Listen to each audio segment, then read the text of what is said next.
اعوذ باللہ من الشیطان الرجیم بسم اللہ الرحمن الرحیم لا سیما بقیت اللہ العادم فی الارضین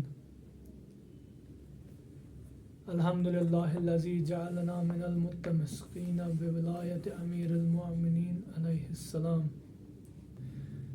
الحمد للہ الذی ہدانا لہذا وما كنا لنہتدی لولا ان ہدانا اللہ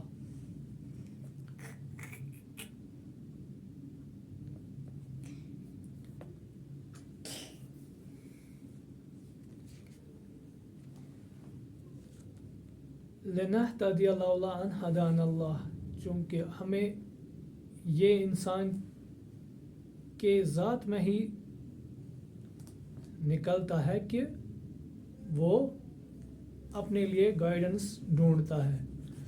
گائیڈنس ڈھونڈنا تو لنہتدی لولا ان ہدانا اللہ کس کو حاصل ہوتا ہے؟ ہدانا اللہ اس کو حاصل ہوتا ہے جو صراط مستقیم چاہتا ہوگا. اہدنا الصراط المستقیم، کون سی راہ؟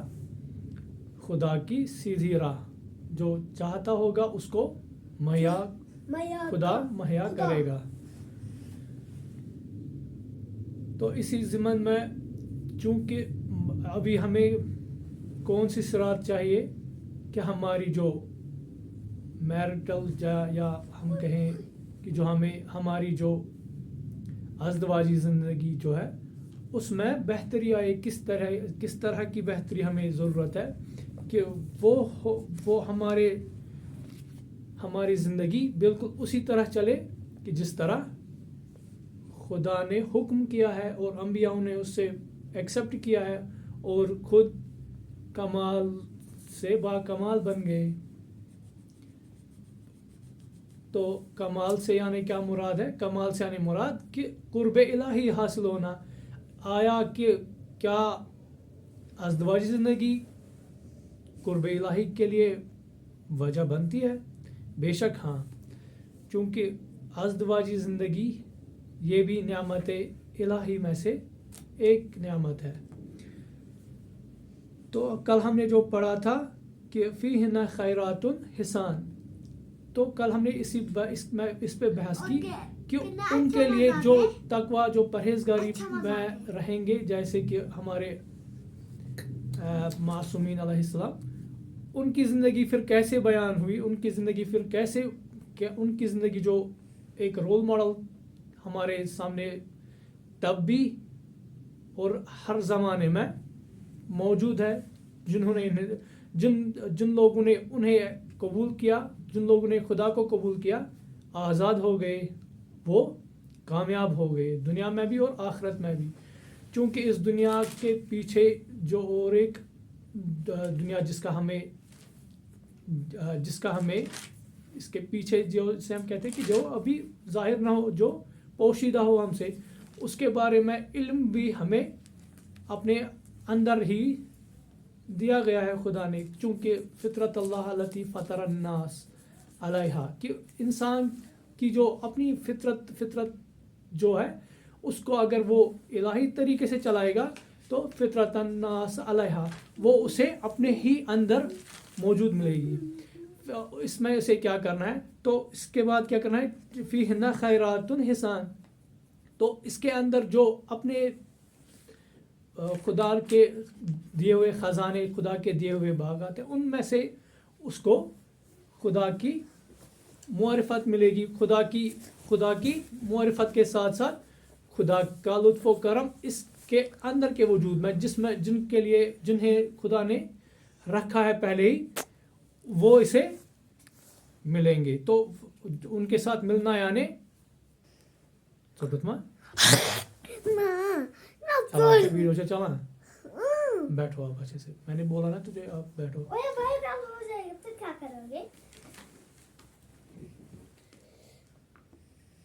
تو ان باغوں میں خوش خلق اور خوبصورت عورتیں ہوں گی. کن باغوں میں؟ چونکہ وہ اپنے ہی وجود خلقت وجود میں کیا ہے، چونکہ وہ اپنے وجود خلقت میں ان کا گشت ہوگا، تو وہاں پہ وہ کیا پائیں گی؟ ان باغوں میں خوش خلق اور خوبصورت عورتیں ہوں گی. اس کے ساتھ ساتھ کیا کہتے ہیں کہ اب تو اس پہ غور کرو. فَبِأَيِّ آلَاءِ رَبِّكُمَا تُكَذِّبَانِ. اب آپ خدا کی اس حقیقت کو بھی جھٹلاؤ گے؟ نہ جھٹلاؤ مت. اس پہ یقین رکھ اور اس کو قبول کر تاکہ تمہیں اس کے بعد والی حقیقت سے آشنا کیا جائے. تم اپنے فقط دنیاوی اپنے اس جو آپ نے ریگولر روٹین بنایا آپ اسی کے پیچھے مت جاؤ.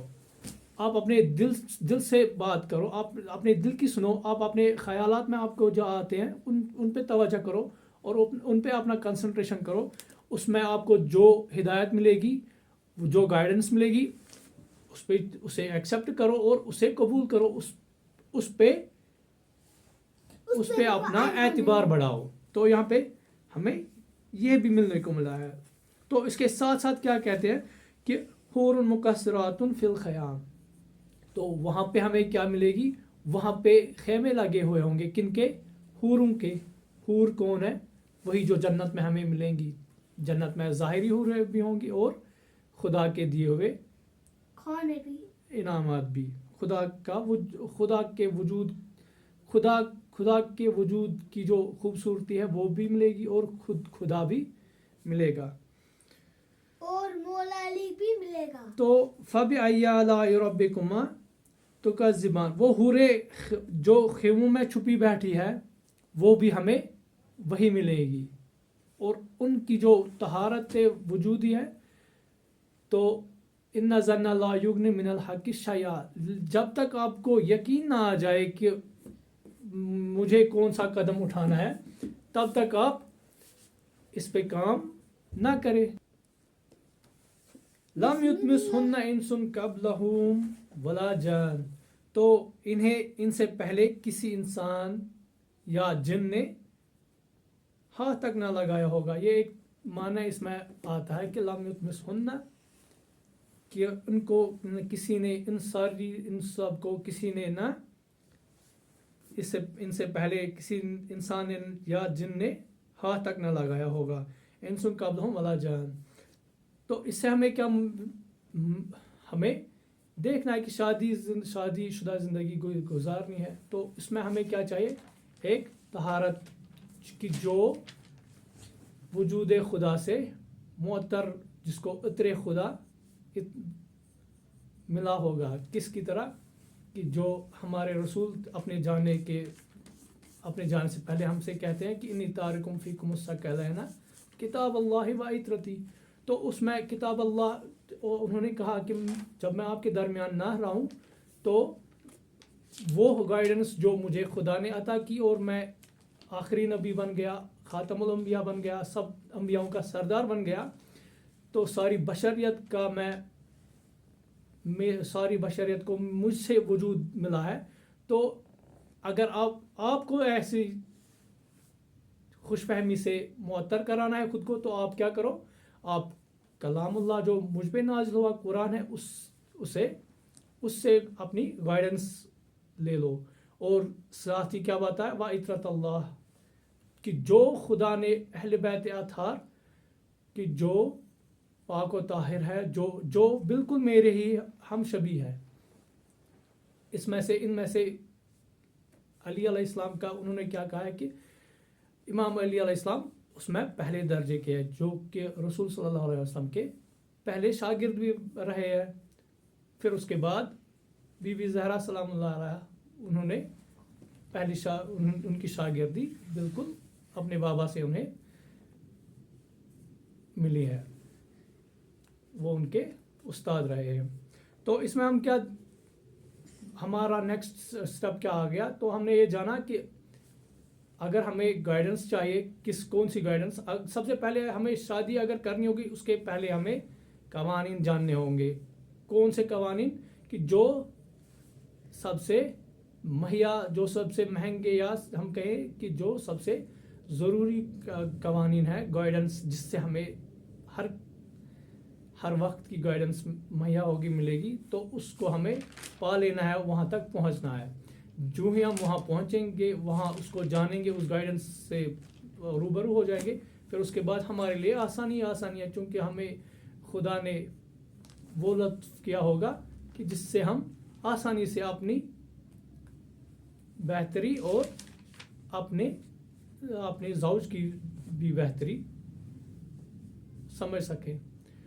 تو اس کے لیے کیا کرنا ہے؟ ہمیں لالچی ضروری کبھی بھی لالچی نہیں بننا ہے. ہمیں جو مادیاتی جو لالچ انسان کو ملتی ہے اس سے ہمیں خود کو دور رہنا ہے. بے شک کس چیز کے پیچھے جانا ہے؟ ہمیں اس گائیڈنس کے پیچھے جانا ہے چونکہ گائیڈنس ایک کھلا ہوا خزانہ ہے. خدا کا خزانہ کھلا ہوا لیکن جو اس کو پانے کے لیے ہمیں اس خزانے کو پانے کے لیے ہمیں پہلے اس کے قوانین جاننے ہوں گے. وہ کیسے ملیں گے؟ اس کے لیے ہمیں ضروری ہے کہ گائیڈنس یا تو خود پہلے ہی ایکسپرٹ ہونا چاہیے ورنہ کسی ایکسپرٹ کی طرف رجوع کرنا ہے. جو ہی ہم کسی ایکسپرٹ کی طرف رجوع کریں گے تو وہ اس سے ہمیں اس کی پوری جو ڈیٹیل ہے وہ اسی سے ملے گی. تب جا کے ملے گی جب اس نے خود پایا ہوگا. اگر اس نے خود نہ پایا ہوگا، وہ چیزیں نہیں پائی ہوں گی، تو ہمیں فقط علم ان سے لینا ہے. تو علم کے بغیر ہمیں علم بھی ضرورت ہے. اس کے ریلیٹڈ جو بھی ساری نالج ہے وہ ہمیں ملنی ضرورت ہے، وہ ہمیں لینی ہے ان سے. تو جب تک ہم وہاں سے علم لیں گے تو علم لینے سے کیا ہوگا؟ چونکہ جو بھی علماء نے ہمارے لیے جو بھی رکھا ہے وہ علم خدا ہے. تو انہوں نے جو بھی اقوال کوٹ، چاہے محققین ہو، چاہے متکلمین ہو، چاہے عارفین ہو، انہوں نے ہم تک کیا پہنچایا ہے؟ عارفین کے مولا کون ہے؟ امام علی علیہ السلام. تو انہوں نے ہمارے لیے کیا پہنچایا ہے کہ وہی راہ ہے جو ہمیں عرفان تک لے جائے گی، جو ہمیں خدا کی آگاہی دلائے گی. تو اس کے بعد ہم اس کے ساتھ ساتھ ہمیں کیا چاہیے کہ ہم علم سے اپنے آپ کو باہر نہ کرے، دور نہ کرے. علم سے دور جانا یعنی خدا سے جانا، یعنی کہ خلقت خدا سے جانا، یعنی کہ خدا کے اصل خزانے سے، اصل وجود سے دور ہو کے پستی کی طرف جانا. تو اس سے خیال رکھنا ہے یہاں پہ ہمیں ہر عمل میں، ہر فکر میں، ہر کام میں، ہر آفس میں، چاہے گھر میں، چاہے روڈ پہ، چاہے کہیں بھی، ہمارا جو نظر، جو ہمیں ناظر و حاضر کس کو جاننا ہے؟ خدا کو جاننا ہے اور اس کے حقیقی بندوں کو جاننا ہے. تو اس کے ساتھ ساتھ یہ ایک شارٹ ٹرم گائیڈنس ہے کہ جس سے ہم خدا کی طرف یا اپنے وجود کی طرف ہمیں جو گائیڈنس چاہیے ہوگی کس کے لیے؟ شادی کے لیے. وہ ہمیں کہاں سے ملے گی؟ ان سے. چونکہ کامیاب کون ہوئے ہیں؟ انبیاء کامیاب ہے، اولیاء کامیاب ہے، ائمہ طاہرین علیہ السلام کامیاب ہے. تو اس کے ساتھ ہی میں آپ سے بیان کروں گا کہ یہ کتاب ازدواج در اسلام آیت اللہ مشکنی کی ہے. تو اس میں سے میں آپ کو ازدواجی زندگی کے، چونکہ ہم اب بات کر رہے ہیں شادی شدہ زندگی کی، اس کا پہلا باب ہم ابھی میں اس کو آسانی سے پڑھوں گا. تو میں زیادہ یہی چاہوں گا کہ میں کتاب سے ہی پڑھوں. میں یہی چاہتا ہوں کہ میں کتاب سے ہی پڑھوں تاکہ آپ کے لیے آسان ہو جائے گا کتاب کا پڑھنا ہی. چونکہ اس میں آلریڈی ڈیٹیلڈ بنا ہوا ہوتا ہے. جو میں لیکچر میں کہوں گا تو وہاں آپ کو ڈفیکلٹی ضرور آئے گی اس کو سمجھنے میں، لیکن سمجھنا آپ کو اپنی کیپیبلٹی کے حساب سے ہے. اس میں میرا کوئی دخل دراز نہیں اور نہ ہی میرا اپنا استدلال ہے. آپ اپنا جانیے، آپ اپنا مراقبہ جانیے. تو لیکن آپ کو کرنا ہے، آپ کو، چونکہ میں اپنا نہیں کہہ رہا ہوں، یہ معصومین کے اقوال ہے. تو اسلام میں شادی بیاہ کی ترغیب. اسلام میں شادی کو بہت اہمیت دی گئی ہے، حتیٰ کہ شادی کو سنت موقدہ کہا گیا ہے. شادی کو سنت موقدہ. اور کہیں پہ جہاں پہ انسان کو گناہوں کی طرف رغبت اگر ہو جائے گی، حتیٰ کہ اگر اس میں آیا ہے کہ اگر گناہوں کا مرتکب ہونا ہونے کا خطرہ ہو یا زنا وغیرہ اس کا خطرہ ہو تو انسان پہ تب واجب پڑتا ہے کہ وہ شادی ضرور کرے.